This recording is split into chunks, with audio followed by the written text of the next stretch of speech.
Hello friends, welcome to my career Pathshala. कैसे हैं आप लोग? उम्मीद है कि सब बेहतर होगा। आज के जो वीडियो है वो है एमबीबीएस फ्रॉम अब्रॉड, और उसमें भी जो मैं डिस्कस करने वाला हूं वो है private medical colleges MBBS abroad का, जिसको गवर्नमेंट ने एक सर्कुलर दे करके बहुत पहले आपको वार्न कर दिया है कि आप जब भी बाहर जाते हैं तो एमबीबीएस अब्रॉड में प्राइवेट मेडिकल कॉलेजेस को अवॉइड करके चलिए। लेकिन उसके पीछे की सच्चाई क्या है, क्या रियलिटी है और कितना बड़ा स्कैम और बवंडर है, वो आज के इस वीडियो में आपको बताना चाहता हूं। क्योंकि आप लोग रिसर्च करना छोड़ दिए, आप लोग सिर्फ एक भीड़ के पीछे भाग रहे हो, क्राउड के पीछे भाग रहे हो, और कहीं ना कहीं आप अपने पैर पर कुल्हाड़ी मार रहे हो। क्योंकि 90% स्टूडेंट्स को आज के डेट में एफएमजीएल रूल रेगुलेशंस के बारे में पता नहीं है। तो आज के इस वीडियो में मैं जो है डिस्कस करने वाला हूं उसको। लेकिन उससे पहले मैं आपको बता दूं कि एमबीबीएस अब्रॉड सीरीज में जो रशिया का क्रेज है उसको लेकर के हम लोग अभी कुछ वीडियो कवर करेंगे, जिसमें रशिया डायरी होगी। जिसमें पहला वीडियो हम ये कवर करने जा रहे हैं, रशिया ओवर क्राउडेड, जो पिछले साल रशिया में हुआ कि कई कई यूनिवर्सिटी में 1,000 1,200 एडमिशन हुए। और उसके बाद क्यों कजान स्टेट मेडिकल यूनिवर्सिटीज के बाहर 70 स्टूडेंट्स को वहां जाने के बाद वापस लौटना पड़ गया। क्या रीजन था कि आप फर्स्ट ईयर का पैसा दिए, एडमिशन भी लिए, पहुंचे, और आपका एडमिशन कैंसिल कर दिया गया और आप वापस आ गए, और एयरपोर्ट पे बैठ करके आप कंसल्टेंट को डाल गाली दे रहे हो या कुछ भी कर रहे हो, मिसबिहेव वाली बातें कर रहे हो। तो रिसर्च पहले करना चाहिए था। ठीक है। उसके बाद जो दूसरा हम कवर करेंगे वो ये कवर करेंगे कि रशिया का जो बजट है अब वो मिडिल क्लास के पॉकेट से लगभग बाहर हो चुका है। अप्रोक्सीमेटली 70% ऑफ द कॉलेजेज, अगर टोटल एक्सपेंडिचर की बात करें तो 35 लाख प्लस चला गया है। कुछ यूनिवर्सिटीज तो ऐसी है जिसमें 65 से 70 लाख का भी खर्च आ रहा है। अब अगर 65 से 70 लाख मुझे रशिया में देकर पढ़ना पड़े तो फिर उससे बेटर तो इंडिया के 10 लाख रुपए यहाँ देके पढ़ ले, या फिर उससे बेटर अच्छा ये है कि यूरोपियन कंट्रीज में माइग्रेट कर जाए। कम से कम यूरोप के अंदर में जॉब तो अच्छी मिलेगी, 3.5 से 4 लाख रुपए की सैलरी मिल जाती है। लौट कर इंडिया आना आपकी मजबूरी तो नहीं होगी यूरोपियन कंट्री में। तो जब आप इस तरीके के एक्सपेंडिचर प्लान कर रहे हो तो फिर इससे बेटर जो ऑप्शन होगा वो हम उस वीडियो में कवर करेंगे। और जो थर्ड है वो सबसे ज्यादा जो आप ट्रैप होते हो रशिया के अंदर में, जो हर साल होते हो, फर्स्ट ईयर का जो पैकेज होता है वो डिफरेंट डिफरेंट कंसल्टेंट का अलग होता है। वहीं ट्रैप क्यों होते हो? वहां जाने के बाद फिर आपको क्यों लगता है कि आपके साथ चीट हो गया? जो वहां पे बताया गया था वहां कुछ और था, वहां जाने के बाद डबल कैसे हो गए? तो इसके पीछे की भी सच्चाई मैं आपको बताऊंगा। और इसमें ज्यादातर खास करके जो सोशल मीडिया इन्फ्लुएंसर है, जो स्टूडेंट्स हैं रशिया में, या वैसे कंसल्टेंसी जिसको आप कहीं से भी पकड़ लेते हो या कुछ भी कर लेते हो, वैसे लोगों के साथ ज्यादा प्रॉब्लम है। ठीक है। इनको भी हम लोग कवर करेंगे। हमारे चैनल पे बने रहिएगा। एक अच्छा कॉलेज, एक अच्छी यूनिवर्सिटी फाइंड करने के लिए, एक अच्छे टॉप क्लास डेस्टिनेशन को ढूंढने के लिए उससे पहले बहुत सारे रिसर्च होते हैं। वो रिसर्च तो आपने बंद कर दिया है, लेकिन खैर आपके लिए हम लगातार करते हैं। हर साल अच्छी यूनिवर्सिटीज आपके लिए लेकर के आते हैं, और अच्छी यूनिवर्सिटीज में माई करियर पाठशाला बच्चों को भेजती है, जहां जाने के बाद at least you can not make a complain hostel के बारे में, खाने के बारे में, रहने के बारे में। क्योंकि हर कुछ आपके सामने होता है। There is nothing hide and seek वाली स्टोरी होती है कि आपको वहां जाकर के कुछ वही लगे ऐसा कि आपको बताया कुछ और गया था और वहां पे जाकर के मिलता कुछ और है। खैर, आज का जो टॉपिक है उस पर डिस्कस कर लेते हैं। आपके सामने एक सर्कुलर है, जो देखिए, जो मैं आपको पढ़ के बता रहा हूं। अब आपके सामने जो नोटिस है, पब्लिक नोटिस देख लीजिए, 11 नवंबर 2024 का। अब ये भी एक त्रासदी है कि एनएमसी कोई भी नोटिस ना नवंबर में ही निकालती है, जब मैक्सिमम बच्चे एडमिशंस ले लेते हैं और जब डिपार्चर वाले सिनेरियो में होते हैं, बहुत सारे बच्चे पहुंच चुके होते हैं। जब एफएमजी रेगुलेशंस भी लाई थी 2021 में, तो नवंबर में लाई थी। तो नवंबर से लेकर मार्च तक के फेज में पता नहीं नोटिस क्यों निकालते हैं, जबकि उनको पता होता है कि इंडिया में बच्चे क्या कर रहे हैं, कैसे जा रहे हैं।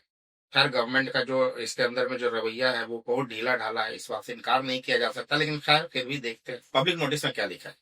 In spite of advisory and alert issued by NMC, several Indian students are seeking admission to private medical colleges abroad, which do not adhere to regulations laid by National Medical Commission, and the institutes or universities abroad are following the curriculum, time frame and training imparted to the students are not in consonance with NMC regulation being followed in India. It has also come to notice of the Commission that many students are still taking admission to such institutes or universities. National Medical Commission warning दे रही है। National Medical Commission published Foreign Medical Graduate Licentiate Regulation 2021, the official Gazette of India wide notification dated at 1811, wherein the terms of duration of the study 1811 इसलिए जैसे जैसे क्या है ना, वो आज के डेट में फेमस है ना, 9/11 जो यूएस के अंदर में हुआ, उसी तरीके से इंडिया के एमबीबीएस अब्रॉड की हिस्ट्री में 1811 ये एक ब्लैक डे है। तो हर बच्चा जो आज के डेट में एमबीबीएस अब्रॉड के लिए जा रहा है, कम से कम 18/11/2021 तो देख ले कि क्या है या डेट क्या है। इससे बहुत कुछ आपके सामने आ जाती है। ठीक है। Where in the terms of the duration of the study, medium of instruction, syllabus, clinical training, internship, भाई फलाना फलाना जो भी आपके एफएमजीएल रेगुलेशंस का पार्ट है, कई सारे वीडियो हमने कवर किए इस पे। ठीक है। In view of the above, all the students who are desirous to obtain the medical qualification from any foreign medical institutes of universities and thereafter practice allopathy in India are hereby advised to ensure that all conditions prescribed in FMGL are fulfilled before taking admissions. नीचे और भी warning दे दिया कि इसमें कोई भी variations होगा तो ये आपकी जिम्मेदारी होगी और NMC is not going to take any responsibility. अब ये वीडियो इसलिए और ये डिस्कशन इसलिए कि ये नवंबर में आया, और आज वीडियो क्यों बना रहा हूं, क्योंकि नवंबर में रेगुलेशंस आया, उस वक्त अगर मैं वीडियो बनाता तो किसके लिए बनाता, क्योंकि उस वक्त आप बहुत सारे बच्चे कोचिंग में चले जाते हो और जिन्होंने एडमिशन ले लिया वो तो चले ही गए, उन्होंने रिसर्च तो पहले नहीं की।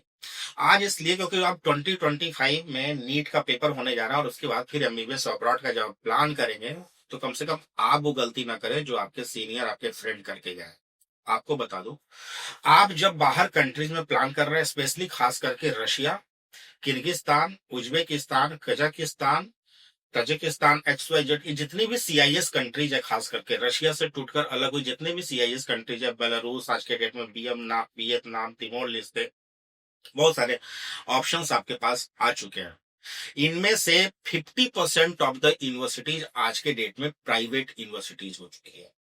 ठीक है, प्राइवेट यूनिवर्सिटीज हैं, लेकिन अफसोस की बात यह है कि आपको जब खास करके किसी कंसल्टेंट एजेंट के द्वारा ब्रोशर शेयर किया जाता है तो उस प्राइवेट यूनिवर्सिटीज पे गवर्नमेंट यूनिवर्सिटीज मेंशन करके आपको दे दिया जाता है।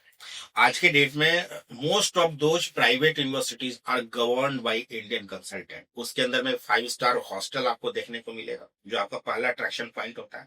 खाने की क्वालिटी बहुत अच्छी आपको मिलेगी और कॉलेज आपको पूरा का पूरा प्राइवेट स्ट्रक्चर पर रन कर रहा होगा और उसमें आपको सबसे ज्यादा जो अट्रैक्ट करेगा वो है नेक्स्ट और एमसीआई यानी एफएमजी एग्जाम की कोचिंग, क्योंकि वो सेंटर बनाए इसलिए जाता है कि लेके जाए और वहां पर सिर्फ आपको एफएमजी और नेक्स्ट की कोचिंग कराई जाए।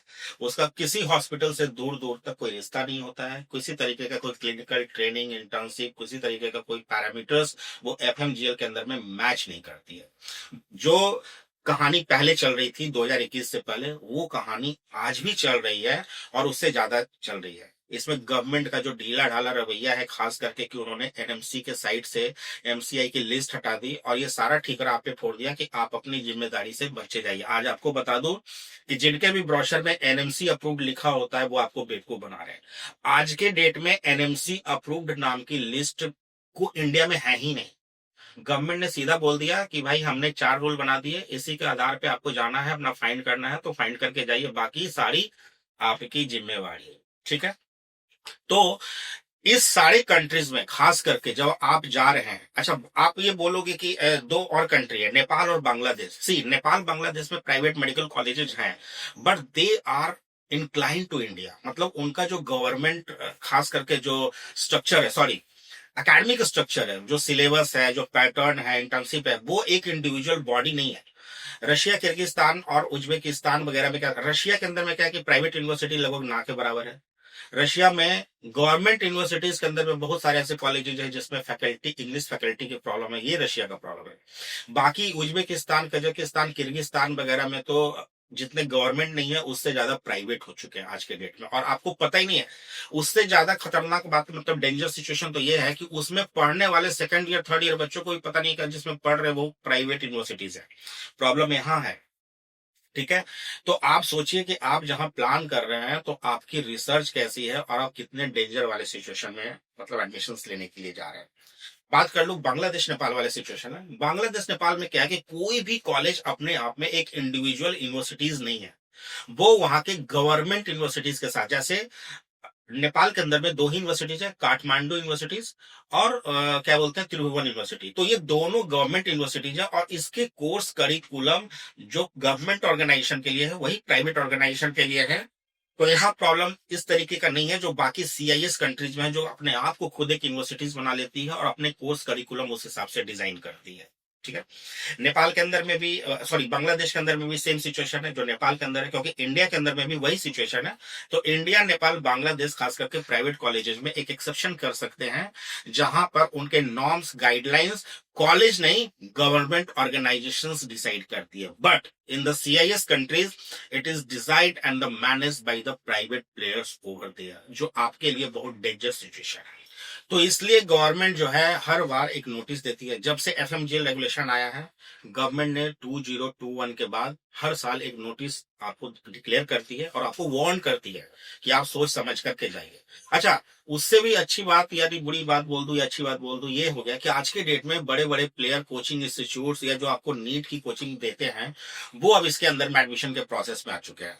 और उससे भी ज्यादा आयरनी ये है, यानी दुर्भाग्य ये है कि उनका भी रिसर्च बिल्कुल नहीं है। मतलब उन्होंने भी अपने तरीके से कोई रिसर्च नहीं की हुई है, और वो भी आज के डेट में प्राइवेट कॉलेजेस में आपको भेज रहे हैं। क्योंकि क्या होता है ना, जो जितना बड़ा टैग लगा के बैठा होता है वो उतना ज्यादा मनी माइंडेड होता है, तो वो उस हिसाब से चीजों को गाइड करने की कोशिश करता है। तो यह वीडियो बिल्कुल आपके लिए है, और यह वीडियो देखते देखते आपके मन में यह सवाल जरूर आ रहा होगा कि मैं इतनी बातें कर रहा हूं तो क्यों नहीं डिफरेंट डिफरेंट कंट्रीज के जो गवर्नमेंट यूनिवर्सिटीज है और प्राइवेट यूनिवर्सिटीज है उसकी एक लिस्ट बना दो और आपको शेयर कर। सी, यह काम मेरा नहीं है। यह काम या तो NMC गवर्नमेंट ऑर्गेनाइजेशन का था, या फिर यह काम आपका है कि अपने रिसर्च करिए। हाँ, अगर मैं ऐसा कोई भी काम करता हूं तो प्रॉब्लम सबसे ज्यादा पता है क्या है, जो वो प्राइवेट कॉलेजेस में करोड़ों रुपया लगा करके बैठे हैं ना, उनके पेट में दर्द शुरू हो जाती है। और फिर उनके मैसेजेस आने शुरू हो जाते हैं, फोन आने शुरू हो जाते हैं कि भाई आपने क्या कर दिया, ये वो दिस दैट, इस तरीके से। तो हमारी भी मजबूरी है कि जो आप सोच रहे हैं उसको ओपन प्लेटफॉर्म पर मैं नहीं बता सकता। ठीक है। आपको अगर काउंसलिंग चाहिए, आपको अगर गाइडेंस चाहिए, आप एक राइट कंसल्टेंट फाइंड करना चाहते हैं, एक अच्छा मेंटर फाइंड करना चाहते हैं, देखिए आपने नीट की तैयारी की, आपने सबसे पहला काम एक अच्छा प्लेटफॉर्म सेलेक्ट किया नीट की कोचिंग के लिए। जब आप MBBS अब्रॉड के लिए प्लान कर रहे हो तो उसमें जिसकी एक्सपर्टीज है और जो एक ब्रांड वैल्यू की तरह रिप्रेजेंट कर रहा है, आप उसको फाइंड कीजिए as a mentor, as a trustable organisation. Believe में आप गलत जगह पे नहीं जाएंगे। ठीक है। तो उम्मीद है कि यह वीडियो आपको पसंद आया होगा, और आप अपने फ्रेंड को यह वीडियो जरूर शेयर करिए, क्योंकि आप एक वीडियो शेयर करेंगे इसको अगर अपने फ्रेंड ग्रुप के अंदर में, सर्कल में, तो आप अपने साथ साथ अपने दोस्तों की भी जिंदगी बचा सकते हो। Till then keep liking and keep subscribing. Thank you so much. Subscribe करना बिल्कुल मत भूलिए, क्योंकि यह चैनल ऐसा है जो सिर्फ आपके लिए काम करता है, आपके लिए। मतलब यह ऐसा चैनल है कि बच्चा कोई भी कोर्स में एडमिशन लेना चाहे किसी भी तरीके का, आप हमारे पास आइए, हम आपके करियर को सेटल करके देते हैं, that also in top class universities of the world. अगर स्कॉलरशिप मिलेगा तो स्कॉलरशिप के अंडर में, और नहीं मिलेगा तो उसमें भी आपके बजट में top finance courses. Thank you so much.